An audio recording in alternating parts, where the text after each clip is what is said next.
Dear students, आज हम लोगों ने स्टार्ट करनी है एक्सरसाइज 6.5 जिसका हमने सॉल्व करना है क्वेश्चन नंबर 1। क्वेश्चन नंबर 1 में आपको राइट ट्रायंगल्स फिगर दी हुई है 4, जिसमें आपको वेरिएबल एक्स वाई जेड दिए हुए, ठीक है। जहाँ कहीं पे ऐसा है कि एक्स गिवन है तो वाई और जेड फाइंड करना है, कहीं पे वाई गिवन है तो एक्स जेड फाइंड करना है, और कहीं जेड गिवन है तो एक्स वाई फाइंड करना है, ठीक है। और एंगल ऑलमोस्ट हमें एक एक गिवन है, ठीक है। ये तो हमें पता है राइट ट्रायंगल में एक एंगल 90 डिग्री होता है, ठीक है। उसके अलावा भी एक एक एंगल हमें गिवन है। अब यहाँ वो आपको राइट ट्रायंगल की साइड्स फाइंड करने के लिए कह रहा है। अब यहाँ हमारे पास राइट ट्रायंगल की साइड्स फाइंड करने के डिफरेंट केसेस हैं हमारे पास कि हम उनको किस तरह से सॉल्व करेंगे। तो ये पहले ये केसेस देख लेते हैं। हमारे पास है सबसे पहला case, when measure of one side and one angle are given. जब हमें ट्रायंगल में एक एंगल गिवन होगा और एक साइड गिवन होगी तो हम कैसे उसकी रिमेनिंग साइड्स या रिमेनिंग एंगल फाइंड आउट करेंगे, ठीक है। यहाँ वो आपको बता रहे हैं किस तरह से करने हैं। फिर एक और केस है, when measure of hypotenuse and an angle are given. जब आपको एक मेजरमेंट हाइपोटेन्यूज गिवन हो और एक एंगल गिवन हो तो कैसे फाइंड करने हैं। फिर एक केस है हमारे पास, when measure of two sides are given. जब आपको दो साइड्स की लेंथ दे दे तो आप थर्ड साइड की लेंथ कैसे फाइंड करेंगे, ठीक है, और एंगल कैसे फाइंड आउट करेंगे। तो ये है हमारे पास 3 केसेस, ठीक है। अब हम आ जाते हैं अपनी एक्सरसाइज पे। हम देखते हैं फर्स्ट फिगर में हमारे पास दो साइड्स अननोन हैं, एक साइड गिवन है और एक एंगल गिवन है। तो यहाँ हमने एंगल रिमेनिंग साइड पे मीन बी पे एंगल पता है 90 डिग्री है, बट सी पे एंगल नहीं फाइंड करना, हमने सिर्फ एक्स और जेड की वैल्यू फाइंड करनी है। तो देखते हैं इसका सोल्यूशन।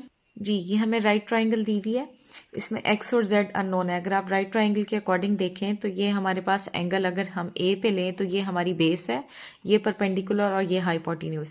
अब हमने राइट ट्राइंगल में पैथागोरस थ्योरम अप्लाई किया है, लेकिन आपको पता होना चाहिए कि पैथागोरस थ्योरम एप्लीकेबल तब होता है राइट ट्राइंगल में जब हमें दो साइड्स की, कोई सी भी दो साइड्स की लेंथ गिवन हो और एक साइड की लेंथ आपने फाइंड करनी हो। लेकिन यहाँ तो हमारे पास दो अननोन है, अगर इन दो अननोन में से हम एक फाइंड आउट कर लें तो फिर हम पैथागोरस थ्योरम अप्लाई करके थर्ड की वैल्यू फाइंड आउट कर सकते हैं। तो इस सिचुएशन में जब मुझे एक साइड की मेजरमेंट गिवन हो और एक एंगल गिवन हो तो हम इस्तेमाल करते हैं ट्रिग्नोमेट्रिक रेशियोज। यहाँ मैंने यूज की है कॉस के ट्रिग्नोमेट्रिक रेशियो और एंगल लिया है मैंने ए। हमें पता है कॉस हमारा बराबर होता है बेस ओवर हाइपोटेन्यूज के। तो अगर हम मेजरमेंट एंगल ए ले रहे हैं तो ये होगी हमारी बेस और ये होगा हमारा परपेंडिकुलर और ये हमारा हाइपोटेन्यूज, ठीक है। तो अब आपके पास यहाँ बेस है y के इक्वल और हाइपोटेन्यूज इक्वल है z के। तो यहाँ हम पुट करेंगे cos 30 degree is equal to 4 centimetre over z। cos 30 degree की आपने टेबल में वैल्यू देखी थी, वो हमारे पास इक्वल होती है √3/2 के। आपने z की वैल्यू फाइंड करनी है तो यहाँ हम करेंगे क्रॉस मल्टीप्लीकेशन। z आपका इधर जाके मल्टीप्लाई हो जाएगा, ठीक है, √3/2 से, और यहाँ रह जाएगा 4। अब हमने z की वैल्यू फाइंड करनी है तो z के पास ये एक्स्ट्रा है जिसमें 2 डिवाइड हो रहा है और √3 मल्टीप्लाई हो रहा है। राइट साइड पे जाके 2 मल्टीप्लाई हो जाएगा और √3 हमारा डिवाइड हो जाएगा। तो 4 2 8 सेंटीमीटर ओवर √3। तो z हमारे पास आए 8/√3 सेंटीमीटर। अब हमने z की वैल्यू फाइंड आउट कर ली है, y की हमें गिवन है। अब आप बेशक से पैथागोरस थ्योरम इस्तेमाल करके परपेंडिकुलर x की वैल्यू फाइंड आउट कर लें, ठीक है। अदरवाइज आपके पास क्या है वो भी मैं आपको फाइंड करके दिखाऊंगी कैसे फाइंड करते हैं। अदरवाइज आप ये भी कर सकते हैं कि कोई दूसरी ट्रिग्नोमेट्रिक रेशियो इस्तेमाल करके आप x की वैल्यू फाइंड आउट कर लें। अब आप गौर करें तो x मेरा यहाँ परपेंडिकुलर है, तो चाहे तो आप 10 वाली रेशियो इस्तेमाल कर लें कि 10 हमारे पास इक्वल होता है किसके, sine over cos, mean perpendicular over base. तो पहले मैं यहाँ आपको सॉल्व करके दिखा रही हूँ कि अगर हम साइन की ट्रिग्नोमेट्रिक रेशियो ले लें तो साइन मेजरमेंट एंगल ए लिया है वो हमारे पास इक्वल होगा P/H। अगेन मैं एंगल ए पे ले रही हूँ तो ये मेरी बेस है और ये मेरा परपेंडिकुलर। तो हमारे पास साइन P बराबर होगा x के और h बराबर है z। अब हम z की वैल्यू पीछे फाइंड आउट कर चुके हैं, यहाँ उसकी वैल्यू पुट कर देते हैं। और साइन 30 डिग्री हमें पता है इक्वल होता है 1/2 के, और यहाँ आ जाएगा x/8 सेंटीमीटर। अब आपके पास क्या होगा 1/2x/8 सेंटीमीटर। अब हम करते हैं क्रॉस मल्टीप्लीकेशन। ये डिनोमिनेटर उस साइड पे 1 से मल्टीप्लाई होगा और ये 2 मल्टीप्लाई होगा x से। तो मैंने सिर्फ ये किया है कि इसको उस साइड पे ले जाके मल्टीप्लाई कर दिया है, x को यहीं पे रहने दिया है। तो देखेंगे आपके पास उस साइड पे जाके मल्टीप्लाई होके आएगा 8/√3। इसकी कटिंग पॉसिबल है 2 1 2 2 4 8, तो हमारे पास आंसर आता है 4 सेंटीमीटर ओवर √3x। अब देखिए यहाँ मैंने x की वैल्यू फाइंड करने के लिए साइन की ट्रिग्नोमेट्रिक रेशियो इस्तेमाल की। आप चाहें तो यहाँ 10 की भी ट्रिग्नोमेट्रिक रेशियो इस्तेमाल कर सकते हैं, साइन वाली ना यूज़ करें। हमें पता है tan 30 बराबर होता है परपेंडिकुलर ओवर बेस के। परपेंडिकुलर हमारा x है और बेस हमारी y है, तो आपके पास 10 and 30 डिग्री इक्वल होता है 1/√3 और यहाँ आ जाएगा x ओवर 4 सेंटीमीटर। तो ये 4 सिंपली आपका वहाँ जाके मल्टीप्लाई होगा, तो x की वैल्यू आ जाती है 4/√3 सेंटीमीटर। अब आप देखें, चाहे आप साइन के ट्रिग्नोमेट्रिक रेशियो इस्तेमाल करें, चाहे आप tan की इस्तेमाल करें, दोनों सिचुएशन में आंसर हमारा सेम है। दूसरा मेथड जो मैंने आपको बताया था कि हम z की वैल्यू निकाल चुके हैं, तो हम पाइथागोरस थ्योरम भी इस्तेमाल कर सकते हैं। वो भी मैंने आपको करके यहाँ दिखाया है कि पाइथागोरस थ्योरम से भी हमारे पास वैल्यू वही आती है। क्या होता है पाइथागोरस थ्योरम? हमारे पास h का square is equal to b का स्क्वायर प्लस p का स्क्वायर, तो z square is equal to y square plus x square. मैंने वैल्यूज पुट कर दी हैं। यहाँ हम स्क्वायर लेंगे तो हमारे पास आएगा 64 और नीचे स्क्वायर से स्क्वायर रूट कैंसिल होकर आ जाएगा 13। यहाँ आएगा 16 सेंटीमीटर और इधर आ जाएगा x स्क्वायर। ये 16 हमारा राइट साइड पे जाके हो जाएगा माइनस। अब इसको आप कैसे सॉल्व करेंगे? ये फ्रैक्शन में है और ये विदाउट फ्रैक्शन है, इसके नीचे कुछ नहीं है तो 1 होगा। इन दोनों का हम एलसीएम लेंगे, एलसीएम आएगा 3, तो 64 सेंटीमीटर स्क्वायर और यहाँ 1 है। इधर हमारा एलसीएम और डिनोमिनेटर दोनों सेम थे तो हमने numerator as it is mention किया है, लेकिन यहाँ हमारा डिनोमिनेटर 1 है, तो अब आपने देखना है कि हम 1 को किससे मल्टीप्लाई करें कि हमें 3 मिले। तो 3 से 3 हमारा मल्टीप्लाई होगा इसके न्यूमरेटर से, मीन्स 16 से, तो हमारे पास आंसर आता है -48 centimetre square is equal to x square. इसे हम माइनस करेंगे, आंसर आता है 16 ओवर 3 सेंटीमीटर स्क्वायर। अब ये वैल्यू है x स्क्वायर की, लेकिन हमने फाइंड करनी है x की, तो हम इसके बोथ साइड्स पे अप्लाई कर देंगे स्क्वायर रूट। जब आप इधर लेफ्ट साइड पे स्क्वायर रूट अप्लाई करेंगे तो यहाँ फ्रैक्शन फॉर्म है, न्यूमरेटर का स्क्वायर अलग आएगा और स्क्वायर रूट और डिनोमिनेटर का स्क्वायर रूट अलग। 16 का स्क्वायर रूट एग्जिस्ट करता है, वो होता है 4, लेकिन 3 का स्क्वायर रूट एग्जिस्ट नहीं करता, तो हमारे पास आंसर आएगा x is equal to 4 over √3 centimetre. ये हमने x की वैल्यू फाइंड आउट कर ली है। मैंने आपको बताया है कि चाहे आप cos की ट्रिग्नोमेट्रिक रेशियो इस्तेमाल करें, आप cos की ट्रिग्नोमेट्रिक रेशियो इस्तेमाल किए बगैर मीन आप z की वैल्यू बाद में निकाल लें, आप x की वैल्यू पहले निकाल लें, आपकी मर्जी है, ठीक है। जो मर्जी ट्रिग्नोमेट्रिक रेशियो इस्तेमाल करें, जिस मर्जी वेरिएबल की वैल्यू पहले निकाल लें, आपका आंसर बिल्कुल एक्यूरेट होगा। तो ये था हमारा फर्स्ट पार्ट। अब हम देखते हैं सेकेंड पार्ट। सेकेंड पार्ट की भी फिगर हमें दी हुई है। यहाँ हमारा y वेरिएबल की प्लेसेस चेंज हो गई हैं, कोई इशू नहीं है, ठीक है। यहाँ y आपका परपेंडिकुलर हो गया √3, z हमने फाइंड करना है, x हमने फाइंड करना है। अब आप देखें a पे एंगल लोकेट हो रहा है, तो मीन ये मैंने ए बी को हमेशा अपनी बेस बनाना है। अगर ए बी को बेस हम इसलिए बना रहे हैं क्योंकि ए पे एंगल हमें गिवन है। अब अगेन यहाँ मैंने क्या किया है, क्योंकि यहाँ परपेंडिकुलर दिया हुआ है, तो यहाँ कॉस की जगह पहले मैंने इस्तेमाल कर लिया साइन की ट्रिग्नोमेट्रिक रेशियो, क्योंकि परपेंडिकुलर मुझे गिवन है। तो साइन हमारे पास बराबर होता है परपेंडिकुलर और हाइपोटेन्यूज, तो हमारे पास आ जाएगा y ओवर z। और यहाँ हमें एंगल जो है वो रेडियन में दिया हुआ है, डिग्री में नहीं दिया हुआ।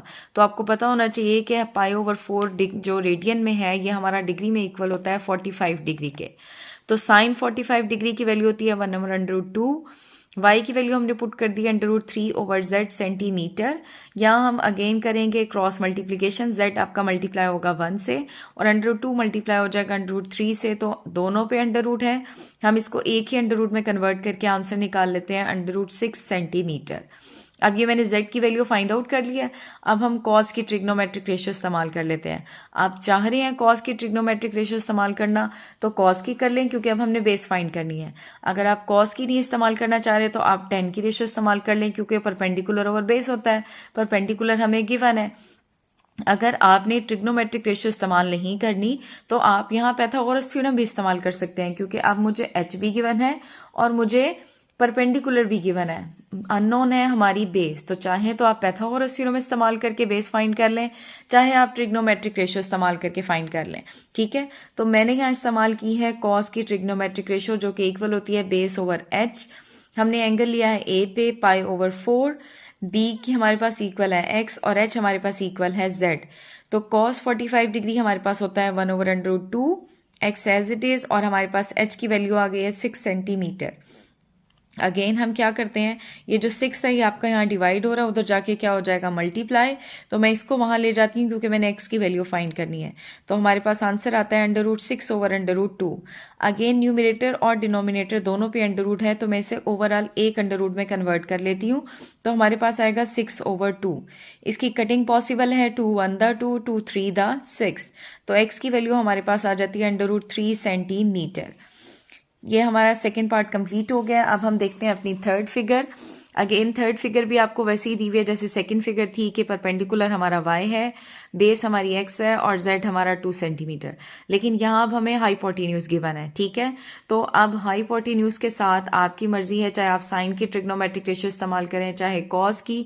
हाँ, tan की ट्रिग्नोमेट्रिक रेशियो हम यहाँ इस्तेमाल नहीं कर सकते क्योंकि tan में परपेंडिकुलर और बेस आता है। यहाँ परपेंडिकुलर भी अननोन है और बेस भी अननोन है, तो यहाँ tan वाली ट्रिग्नोमेट्रिक रेशियो इस्तेमाल नहीं होगी। हाँ, तब इस्तेमाल हो सकती है जब आप परपेंडिकुलर और बेस में से किसी एक की वैल्यू फाइंड आउट कर लेंगे। तो अब यहाँ मैंने इस्तेमाल की है साइन की ट्रिग्नोमेट्रिक रेशियो। हमने साइन 60 डिग्री लिया है, हम 60 डिग्री एंगल ले रहे हैं, तो x हमारी बेस है और y हमारा परपेंडिकुलर। तो हमारे पास आ जाएगा साइन 60 डिग्री की वैल्यू होती है √3/2, या हमारे पास आएगा y/2 सेंटीमीटर। हमने y की वैल्यू फाइंड करनी है, ये 2 हमारे पास यहाँ एक्स्ट्रा है, ये राइट साइड पे जाके मल्टीप्लाई होगा। तो अब आप देखें ये वाला 2 इस 2 से क्या हो जाएगा, कैंसिल। तो हमारे पास y की वैल्यू आती है √3 सेंटीमीटर। अब आप चाहें तो यहाँ उसकी tan की ट्रिग्नोमेट्रिक रेशियो इस्तेमाल कर लें, चाहे पैथागोरस थ्योरम इस्तेमाल कर लें, चाहे आप cos की ट्रिग्नोमेट्रिक रेशियो इस्तेमाल कर लें। तो मैंने यहाँ इस्तेमाल की है cos की ट्रिग्नोमेट्रिक रेशियो क्योंकि मैंने बेस फाइंड करनी है x। तो cos 60 डिग्री हमारे पास इक्वल होगा x/z के, मीन x/2 सेंटीमीटर। अगेन हमने यहाँ x की वैल्यू फाइंड करनी है, तो ये 2 हमारे पास यहाँ एक्स्ट्रा है जो कि x से डिवाइड हो रहा है, राइट साइड पे जाके क्या होगा मल्टीप्लाई ऊपर, ठीक है। तो 2 से 2 हमारा कैंसिल हो जाएगा, x की वैल्यू हमारे पास आएगी 1 सेंटीमीटर। तो ये हमारा थर्ड पार्ट कंप्लीट हो गया। अब हम देखते हैं अपना फोर्थ फिगर, और जो कि आपका लास्ट पार्ट है जी। फोर्थ फिगर है हमारे पास। यहाँ आपको जो फिगर दी है उसमें जो वेरिएबल की लोकेशन है वो वही वाली है जो आपको फर्स्ट पार्ट में दी हुई थी। वेरिएबल की लोकेशन से कोई फर्क नहीं पड़ता, ठीक है। यहाँ हमने x फाइंड करना है जो कि परपेंडिकुलर है और z फाइंड करना है जो हमारा हाइपोटेन्यूज है। एंगल आपको ए पे गिवन है तो मैं एंगल ए वाला लूंगी, तो यही मेरी हमेशा बेस होगी, ठीक है। तो हमने y बेस गिवन है, परपेंडिकुलर और हाइपोटेन्यूज फाइंड करना है। अब जब आपको बेस गिवन है और हमने परपेंडिकुलर फाइंड करना है, तो उसके लिए मैं साइन की ट्रिग्नोमेट्रिक रेशियो इस्तेमाल नहीं कर सकती क्योंकि साइन परपेंडिकुलर और हाइपोटेन्यूज होता है और ये दोनों ही हमारे पास अननोन है, ठीक है। हाँ, हम इस्तेमाल कर सकते हैं कॉस की ट्रिग्नोमेट्रिक रेशियो, हम इस्तेमाल कर सकते हैं tan की ट्रिग्नोमेट्रिक रेशियो, ठीक है। क्योंकि tan परपेंडिकुलर ओवर बेस होता है तो परपेंडिकुलर अननोन है, बेस हमें गिवन है, ठीक है। और अगर कॉस की इस्तेमाल करें तो वो इक्वल होता है बेस ओवर हाइपोटेन्यूज, तो बेस हमें गिवन है, हाइपोटेन्यूज हमने फाइंड करना है। तो मैंने यहाँ कॉस की ट्रिग्नोमेट्रिक रेशियो इस्तेमाल की है, cos 45 degree is equal to y/z। तो cos 45 डिग्री होता है 1/√2 और is equal to 4 centimetre over z। हमने z की वैल्यू फाइंड करनी है, तो क्रॉस मल्टीप्लीकेशन करते हैं, z हमारा 1 से मल्टीप्लाई होगा और √2 हमारा 4 से मल्टीप्लाई हो जाएगा। तो आपके पास z की वैल्यू आती है 4/√2 सेंटीमीटर। अब हमने z की वैल्यू फाइंड कर ली है। अब आप चाहें तो x की वैल्यू फाइंड करनी है, x की वैल्यू फाइंड आउट करने के लिए आप साइन की ट्रिग्नोमेट्रिक रेशियो इस्तेमाल कर लें क्योंकि अब हमें हाइपोटेन्यूज गिवन है।